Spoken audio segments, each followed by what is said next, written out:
Hello, I'm Nick, and this is Today in Philosophy of History for Saturday, 1 June 2024.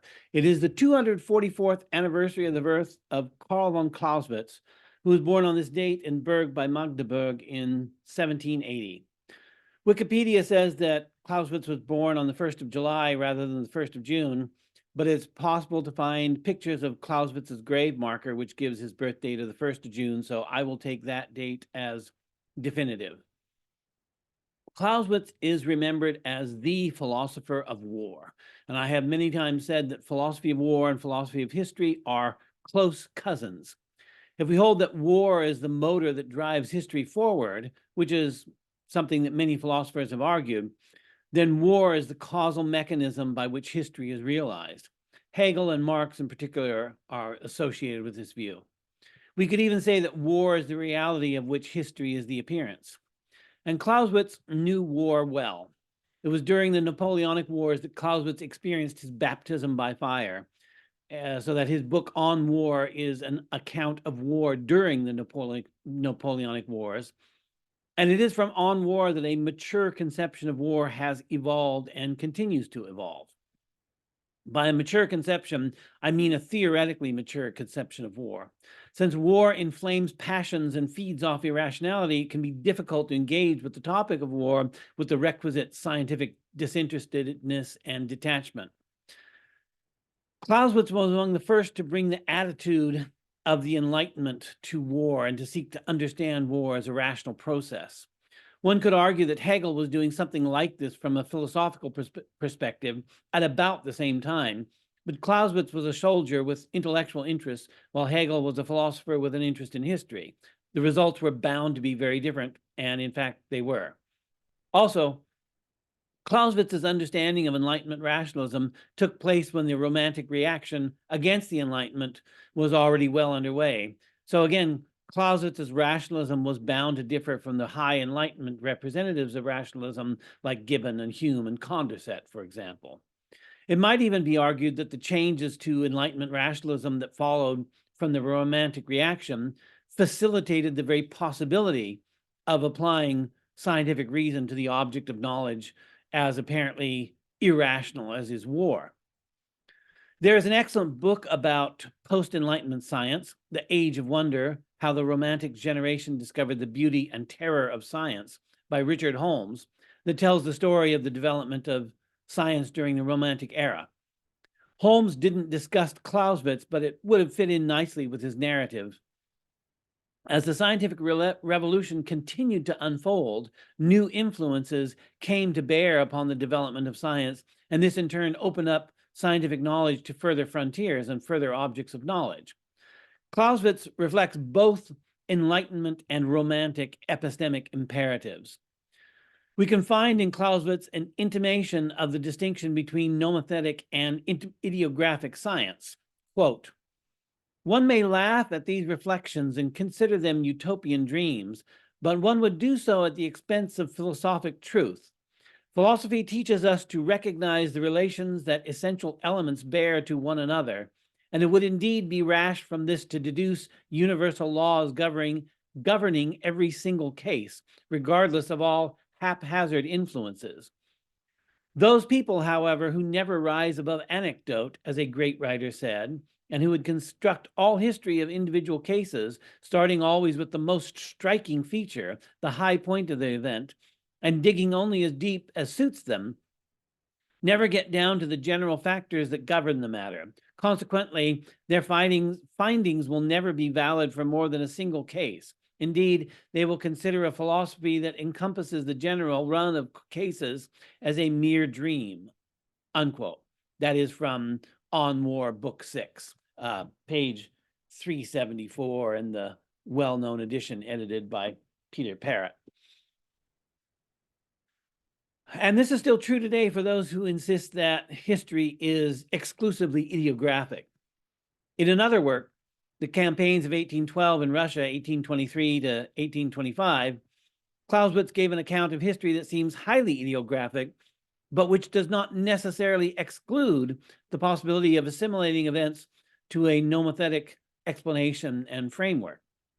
Quote, Although we are not inclined to see the events of this world as resulting from individual causes, but always take them as the complex product of many forces, so that the loss of a single component can never produce a complete reversal, but only a partial transformation relative to the significance of the component, we must nevertheless recognize that great results have often arisen from seemingly small events, and that an isolated cause, strongly exposed to the workings of chance, often brings forth universal effects, unquote.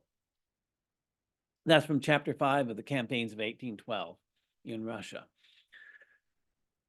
Clausewitz had enough of the Enlightenment in him that he looked for the relationships that essential elements bear to one another in war. And he was enough of a romantic that he recognized that it would be rash to deduce universal laws governing every single case. So should the study of war be ideographic or should it be nomothetic? As I read Clausewitz, it's a little bit of both, but it needs to be a little bit of both.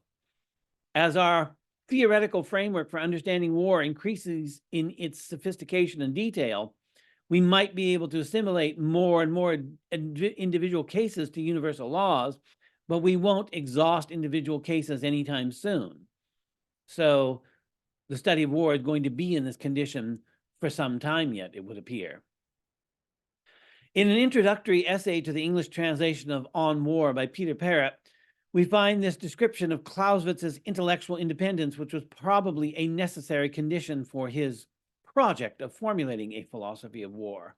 Quote, "Important for our purpose is the intellectual independence with which he approached the fundamental military issues of the age, as well as his sympathy with the aims of humanistic education and his conviction that the study of war must be at the center of any advanced study of war," unquote. Clausewitz himself makes the importance of history explicit. Quote, "While there may be no system and no mechanical way of recognizing the truth, truth does exist. To recognize it, one generally needs seasoned judgment and an instinct born of long experience. While history may yield no formula, it does provide an exercise for judgment here as everywhere else," unquote. Clausewitz is here making a logical point that would later in the 20th century be recognized as the decision problem. A whole series of metalogical theorems on decidability have been proved for various calculi. The problem is to determine a yes or no answer to a question about a theorem, for example, whether or not a given proposition is a theorem of a given formal system. History is, of course, much too complex to be reduced to any calculus, so no currently conceivable decision procedure is going to work for history. But even if history provides us with no formulae, it still can be a source of insight and judgment. Clausewitz elsewhere in On War goes even further and seems to deny that systematic study could even be effective. Quote, "History provides the strongest proof of the importance of moral factors and their often incredible effect. This is the noblest and most solid nourishment that the mind of a general may draw from the study of the past. Parenthetically, it should be noted that the seeds of wisdom that are to bear fruit in the intellect are sown less by critical studies and learned monographs than by insights, broad impressions, and flashes of intuition," unquote. Given the state of our knowledge of history, Clausewitz is probably right about this, and we have to mostly depend on insight, impressions, and intuition. However, I would argue that Clausewitz leaves this problem open-ended, especially in light of the earlier quote in which he mentions rising above anecdotes, since insights, impressions, and intuitions, without even the possibility of assimilating these to general laws, would amount to little more than anecdotes. There is another sense in which we can say that history informs our theoretical conceptions. Raymond Aron wrote a study of Clausewitz, Philosopher of War, in which he makes this interesting observation. Quote, "In his youth, he introduced moral forces into his theory. In his maturity, he introduced the conceptual distinction needed to reconcile the trans-historic theory with history.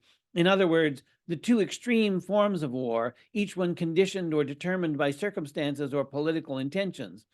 In order to establish the equality of status in the two types of war, he had to recognize the unreality of absolute war, which in many texts he represented as the only one consistent with the concept, unquote. Aron is suggesting that Clausewitz's chief theoretical conception, absolute war, was unreal, but that it is conditioned and determined by historical circumstances. For Aron, history was the force that made theory responsible to practice. This is not at all different from the saying attributed to Thucydides, but for which we have no text of Thucydides to definitively credit it to him, that history is philosophy teaching by example. Thucydides also said, and this is preserved in his text, that war is a stern master and that it brings men down to the level of their circumstances.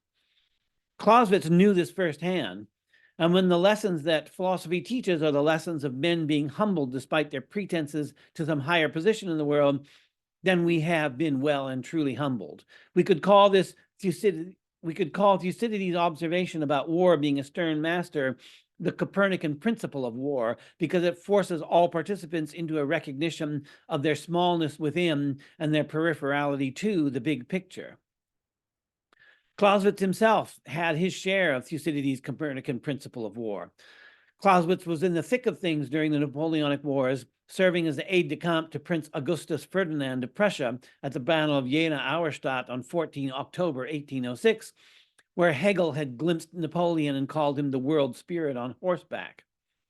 Hegel had fled Jena carrying the manuscript of his Phenomenology of Mind.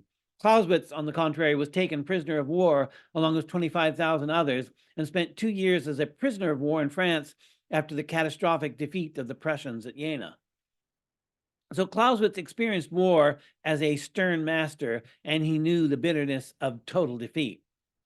Fichte also felt the weight of the German defeat by the French. In my episode on Fichte, I talked about how he had given a series of public lectures subsequently published in Addresses to a German Nation. When Fichte was delivering his talk, he is quoted as having said, quote, "I know very well what I risk. I know that a bullet may kill me like Palm, but it is not this that I fear, and for my cause I would gladly die," unquote, referencing the fate of the bookseller Johann Philipp Palm, who was executed for his anti-French pamphlet. So war was also a stern master to Fichte. Even those who were not soldiers like Clausewitz sometimes risked all. Like Fichte, Clausewitz believed that his people could rally, overcome defeat, and eventually regain their political autonomy. And another thinker who I discussed in a recent episode, Machiavelli, had also known the defeat and had seen his people humiliated by an occupying force, which was also the French, but the French hundreds of years earlier. Fichte wrote an essay about Machiavelli, which after Clausewitz read, he sent a letter to Fichte about this Machiavelli essay. In Clausewitz's letter to Fichte about Machiavelli, he wrote this, quote, "This true spirit of war seems to me to consist in mobilizing the energies of every soldier to the greatest possible extent and in infusing him with warlike feelings, so that the fire of war spreads to every component of the army instead of leaving numerous dead coals in the mass. To the extent that this depends on the art of war, it is achieved by the manner in which the individual is treated, but even more by the manner in which he is employed. The modern art of war, far from using men like simple machines, should vitalize individual energies as far as the nature of its weapons permits, which, to be sure, establishes a limit. For an essential condition of large forces is to have the kind of organization that permits them to be led by a rational will without excessive friction," unquote. That was from Clausewitz's letter to Fichte about Fichte's essay on Machiavelli. For Clausewitz, friction was a technical term. In fact, he devoted a whole chapter in On War to friction, saying, among other things, quote, "Friction is the only concept that more or less corresponds to the factors that distinguish real war from war on paper. The military machine, the army and everything related to it, is basically very simple and therefore seems easy to manage. But we should bear in mind that none of its components is of one piece. Each part is composed of individuals, every one of whom retains his potential of friction, unquote. Returning to the previous quote, Clausewitz names 3 conditions of modern war, including mobilizing the energies of individual soldiers, leading them with a rational will, and doing so without excessive friction. We don't have to strain too much to see these conditions of modern war as conditions of the possibility of mass warfare that was eventually realized in the First World War, which I also call the first planetary scale industrialized war.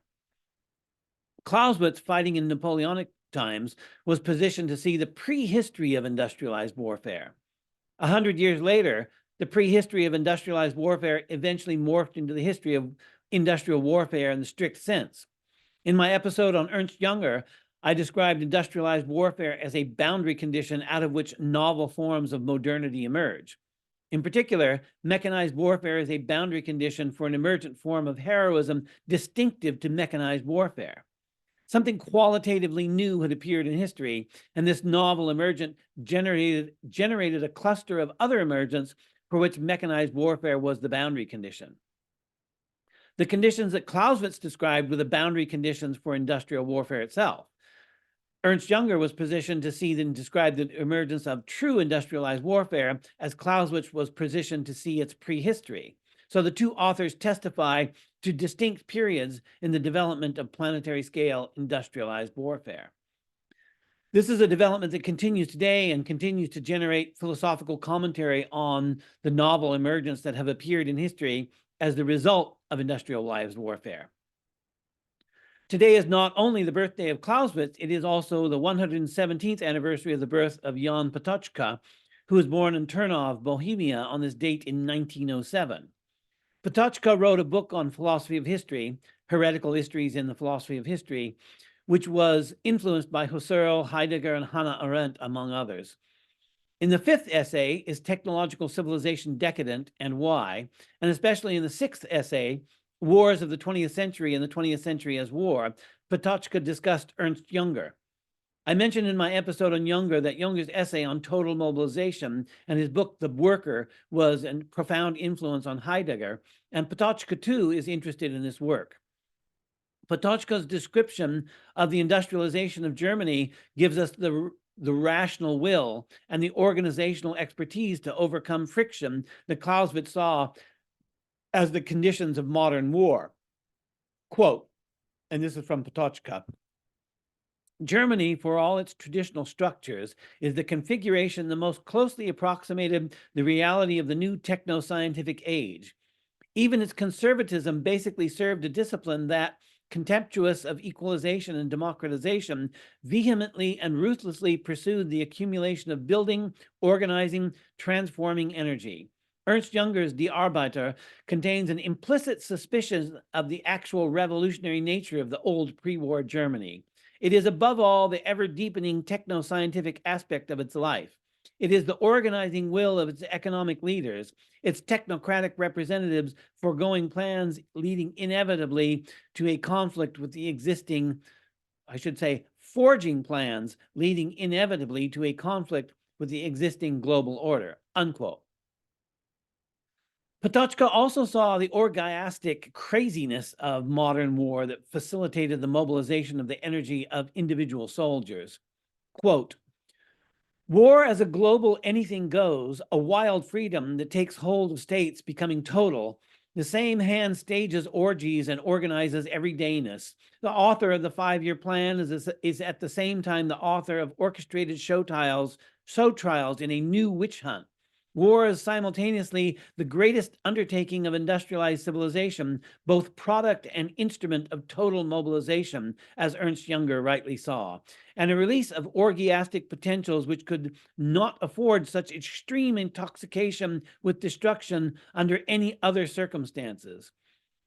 Already at the dawn of modernity, at the time of the wars of religion in the 16th and 17th centuries, that kind of cruelty and orgiasm emerged. Already then it was the fruit of a disintegration of traditional discipline and demonization of the opponent, though never before did the demonic reach its peak precisely in the age of greatest sobriety and rationality, unquote.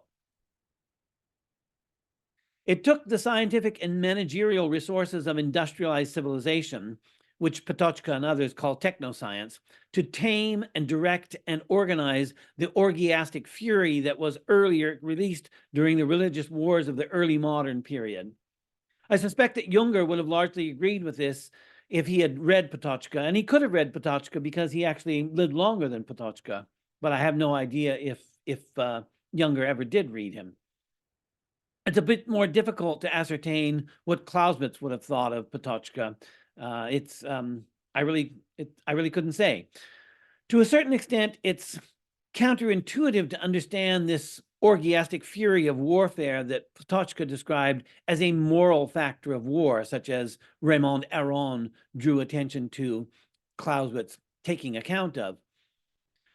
We would probably like to think of the morality of war in terms of the various treaties like the Geneva Convention that have attempted to moderate the fury and brutality of armed conflict. Or maybe we would prefer to think of the older framework of St. Augustine's conception of a just war as a conception of war that takes the moral life of humanity into account. But there's a wider sense of the use of the word moral, although this wider sense has become less common in the recent past. One could even say that the usage is becoming somewhat archaic. And this is definitely the case with the idea of what were once called the moral sciences. The Oxford English Dictionary defines the moral sciences as A, those branches of knowledge which deal with the criteria of right and wrong, B, Cambridge University Politics, Philosophy, and Economics as a course of study. Today, we sometimes call that the PPE, Philosophy, Politics, and Economics. It's rare to call it the moral sciences. And so this is now a largely defunct and archaic way to refer to the humanities and the social sciences taken together. And I suspect that few contemporary university catalogs continue to use the word moral sciences as a major division of their curriculum. But the idea of the moral sciences points to a wider sense of the term moral, and that is anything that engages what is specifically human in response to the world, like politics, philosophy, and economics. In this context, moral doesn't necessarily involve right and wrong, but it does involve what is human, all too human. The Clausewitzian conception of war, which, as Raymond Aron said, was about introducing moral forces into our understanding of war, makes the study of war a moral science in this now archaic sense of the word moral. Clausewitz's moral science of war is very close to what Ernst Jünger wrote about war being ultimately a spiritual endeavor. Patočka underlines this by recognizing the many social forces that came together to produce the wars of the 20th century. Earlier, I said that philosophers have understood war as the engine that drives history forward. Patočka comes close to saying as much further along in his discussion of Jünger's work. Quote, "The First World War is the decisive event in the history of the 20th century. It determined its entire character. It was this war that demonstrated that the transformation of the world into a laboratory for releasing reserves of energy accumulated over billions of years can be achieved only by the means of wars. Thus, it represented a definitive breakthrough of the conception of being that was born in the 16th century with the rise of mechanical natural science. Now it swept aside all the conventions that inhibited the release of energy, a transvaluation of all values under the sign of power," unquote. That is from the 6th essay in Heretical Essays in the Philosophy of History by Jan Patočka. Clausewitz lived before this radical transvaluation of values was complete. And we should note here that Patočka has picked up the phrase, the revaluation of values, from Nietzsche. Clausewitz belonged to the social order that was lost in the wake of the transvaluation of all values under the sign of power. He was there for the first stirrings of this transvaluation, but he did not live to see the completed arc of this development. Clausewitz's traditionalism can be glimpsed in a document that he wrote in 1812. It's titled Political Declaration and is published in a volume of his writings titled Carl von Clausewitz, Historical and Political Writings. Clausewitz wrote in the present tense as a participant in historical events whose outcome was unknown as he wrote this account. He didn't know when the Napoleonic Wars were coming to an end, which was not far in the future from when this was written in 1812. Quote, "The hatred that Napoleon bears toward the House of Hohenzollern is of course not obvious to everyone and not at all easy to explain. For some, however, it will be enough to know that it was that at Tilsit a contemptuous coldness, indeed a suppressed hatred, could not be missed in the emperor's personal conduct toward Frederick William III and his family, while the royal family's conduct toward Napoleon, thanks to a sense of dignity undiminished by politics, had a more worthy and dignified bearing, which can, of course, enrage a vain and passionate man even more. There are also specific facts whose significance cannot be mistaken. The basis of Napoleon's enmity probably lies above all in the liberality that characterizes the Prussian regime, which has attracted attention throughout Europe. Prussia, and particularly her ruling house, has public opinion on her side more than any other state, and Napoleon is deeply hostile to this. The South German princes may be weary of French domination, but they have never been independent. They fear the vengeance of outsiders and are without pride and self-esteem, half admirers and half flatterers of the French emperor. This is not the case with Frederick William III. This king, as everyone knows, is above all an upright man, incapable of hypocrisy. Hatred of the French emperor is natural to him. And since he is sensitive and easily offended, his feelings are constantly inflamed by Napoleon's abuses and can never grow numb.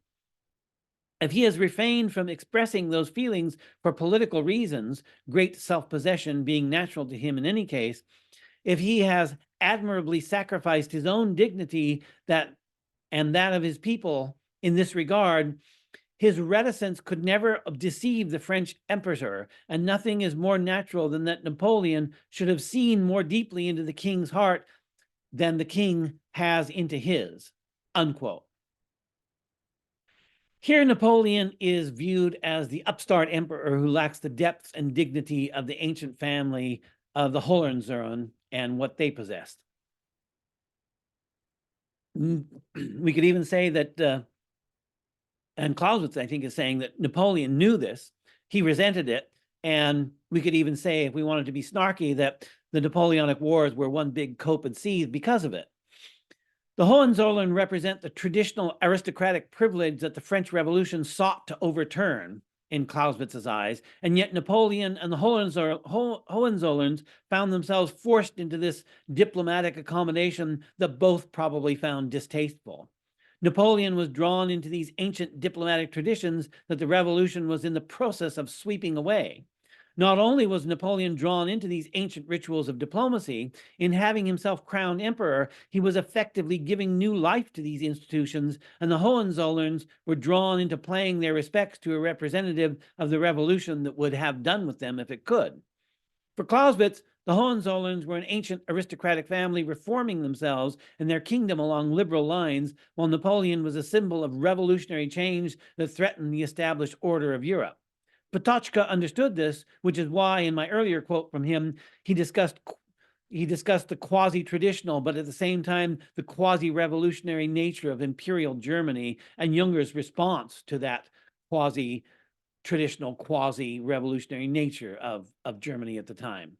And since this is not something I'm going to be able to exhaustively sort out at the present, I'm going to leave it there for the moment. So happy birthday to both Carl von Clausewitz and Jan Patočka, and thanks for listening.